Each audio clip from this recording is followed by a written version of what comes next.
മകളെ, ജെറുസലേം വചനകൂടാരത്തിൽ നിന്നും 3 മിനിറ്റ് പ്രാർത്ഥനയ്ക്ക് നമുക്ക് ഒരുമിച്ച് ചേരാമല്ലേ? ലോകത്തിൻ്റെ വിവിധങ്ങളായ ഭാഗങ്ങളിൽ ഇരുന്നു കൊണ്ട് സ്വദേശത്തും വിദേശത്തും വീടിനകത്തും പുറത്തും വാഹനത്തിലും ഒറ്റയ്ക്കൊക്കെ ഇരുന്നു കൊണ്ട് ഈ പ്രയർ ലിങ്കിൽ സംബന്ധിക്കുന്ന ഓരോരുത്തരെയും ഞാൻ ഓർക്കുകയാണ്. നമ്മുടെ കൂട്ടായ്മ ഓരോ ദിവസവും വളരുകയാണ്. നമുക്ക് നമ്മിലൂടെ അനേക മക്കളെ ഈ ശുശ്രൂഷയിലേക്ക് നമുക്ക് മാടി വിളിക്കാം.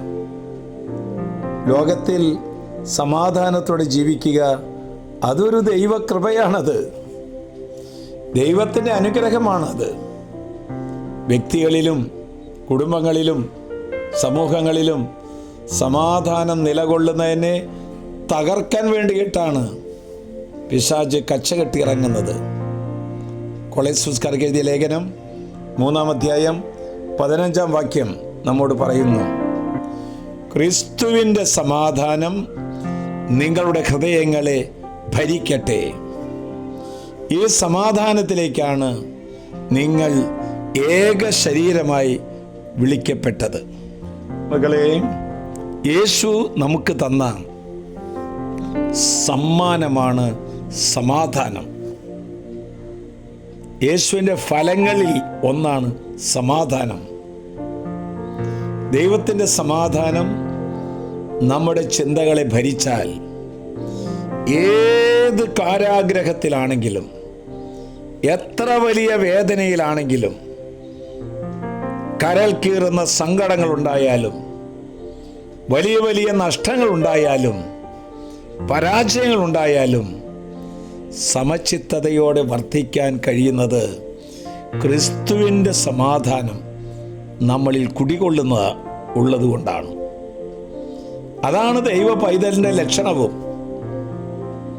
എല്ലാവരും മറന്നു കളയുമ്പോഴും ഉപേക്ഷിക്കുമ്പോഴും ഒരിക്കലും ചെയ്തിട്ടില്ലാത്ത കാര്യങ്ങൾ പറഞ്ഞ് കുറ്റപ്പെടുത്തുമ്പോഴും കഷ്ടങ്ങൾ സഹിക്കേണ്ടി വരുമ്പോഴും രക്ഷപ്പെടുന്നതിന് ഒരു മാർഗവുമില്ല എങ്കിലും ഒരു ദൈവ പൈതൽ ആന്തരികമായ സമാധാനം കാത്തു സൂക്ഷിച്ചുകൊണ്ട് ഏത് പ്രതിസന്ധികളെയും അവൻ തരണം ചെയ്യും. ചില ആളുകളെ കണ്ടിട്ടില്ലേ, ഭയങ്കരമായ പ്രതിസന്ധിയുടെ നടുവിലും ഒരു കുലുക്കം പറ്റാതെ ദൈവത്തിൽ ആശ്രമിച്ചു പോകുന്നത്. സമാധാനം ഭരിക്കുന്നതുകൊണ്ടാണ്. നാശനഷ്ടങ്ങളുണ്ടാകുന്നു, അപകടങ്ങളുണ്ടാകുന്നു, അതുപോലെ തന്നെ പ്രതിസന്ധികൾ തരണം ചെയ്യേണ്ടി വരുന്നു. ഒരു അനക്കമില്ലാതെ യേശുവാകുന്ന ഷോക്ക് അബ്സോർബർ പിടിപ്പിച്ചുകൊണ്ട് ധീരതയോടെ അവർ മുന്നോട്ട് നീങ്ങുകയാണ്. നമുക്കും എന്ത് പ്രതിസന്ധികളിലും അനക്കം പറ്റാതെ കുലുക്കമില്ലാതെ ദൈവത്തിൽ ആശ്രയം വെച്ച് ദൈവസമാധാനത്തിൽ ജീവിക്കാൻ പരിശുദ്ധാത്മ നമ്മെ സഹായിക്കട്ടെ.